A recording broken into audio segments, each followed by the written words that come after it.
विभूति योग है। बुद्धिर ज्ञानम सम्मोह क्षमा सत्यम दमा समा सुखम दुखम भव भाव भयम चाभयमेव। भगवान कहते हैं कि प्रत्येक व्यक्ति जिस प्रकार की सोच रखता है उसका दिमाग वैसा ही हो जाता है। हम यदि किसी से प्रेम करते हैं तो हमारे हृदय में प्रेम उत्पन्न हो जाता है। हम किसी से ईर्ष्या करते हैं, हमारे हृदय के अंदर ईर्ष्या का भाव हो जाता है। हम यदि क्षमा करते हैं तो हमारे हृदय के अंदर कोई भी गलती करने वाले व्यक्ति के प्रति क्षमा के भाव आ जाते हैं। इसी प्रकार से हम दूसरों को सुख और दुख जो कुछ देते हैं ऐसा ही हमारा जीवन बनता है। भगवान ने 10वें अध्याय में मनुष्यों में से विभूतियों को छांटा हुआ है। ये संसार में आकर के कौन व्यक्ति किस प्रकार का है ये भगवान ने अलग अलग करके बता दिया। जिसमें जो कुछ भी विशेषता दिखाई देती, अच्छाई दिखाई देती है, वो सब परमात्मा के द्वारा दिए हुए गुण, और जिसमें जो बुराइयां दिखाई देती ये उसके अपने पैदा किए हुए अवगुण। अब जिसका परमात्मा से नाता जुड़ा हुआ है वो व्यक्ति अपने हृदय के अंदर गंदगी का भाव नहीं रखना चाहता। वो व्यक्ति अपने हृदय के अंदर जैसे किसान फसल के साथ में घास पैदा होता है तो घास को उखाड़ करके अलग कर देता है। वो समझदार है। कृषि निरावई चतुर किसाना जिमे बुद्ध तजई। जिस प्रकार से ज्ञानी व्यक्ति भी है अपने अंदर के अवगुणों को सबको निकाल करके बाहर कर देता है ताकि मेरे अंदर परमात्मा के द्वारा दिए हुए गुणों की फसल लहराती रहे। और इसलिए जब संसार में व्यक्ति अवगुण से अलग होकर के परमात्मा की भक्ति रूपी जल से अपने अच्छे गुणों को बढ़ाता है तो परमात्मा की कृपा हर पल उसके ऊपर दिखाई देती है।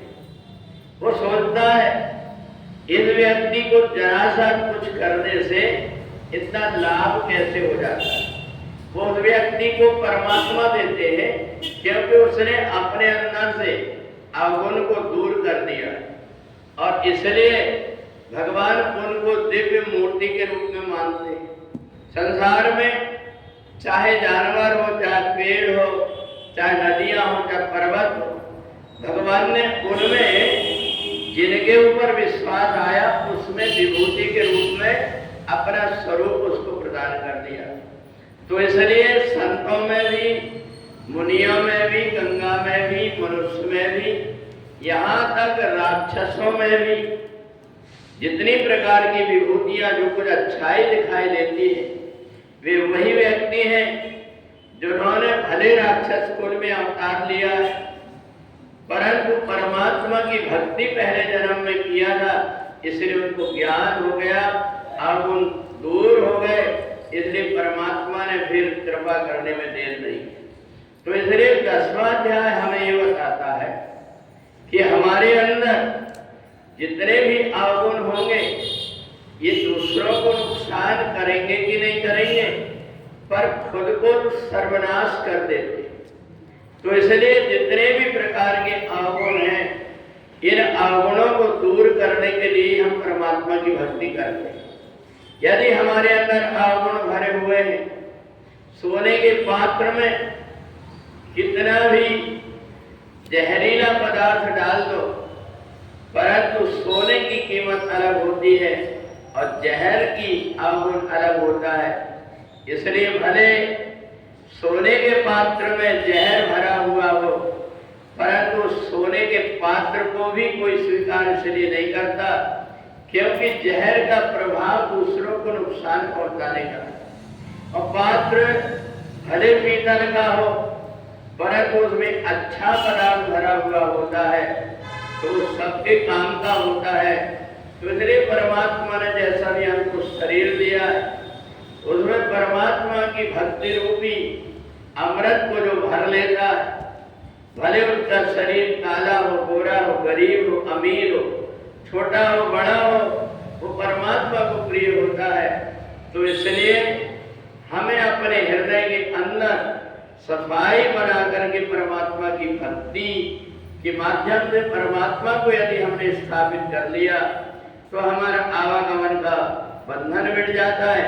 हम परमात्मा की कितनी भी भक्ति करते रहे परंतु हमारे मन के अंदर छल कपट प्रपंच दिखावा बना हुआ है तो हम तब तक परमात्मा के प्रिय नहीं हो सकते। इसलिए 10वां अध्याय हमारे अंतःकरण को पवित्र करके हम परमात्मा के बन जाए तो हम भी संसार में रह करके विभूति योग में सम्मिलित हो जाते हैं।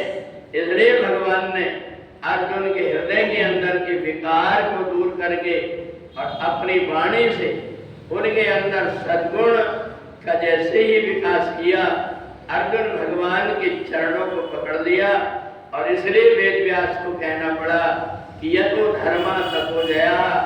जो व्यक्ति धर्म को अपने हृदय में धारण कर लेता है हर जगह उसकी जय और यश की प्राप्ति होती। बोले वृंदावन में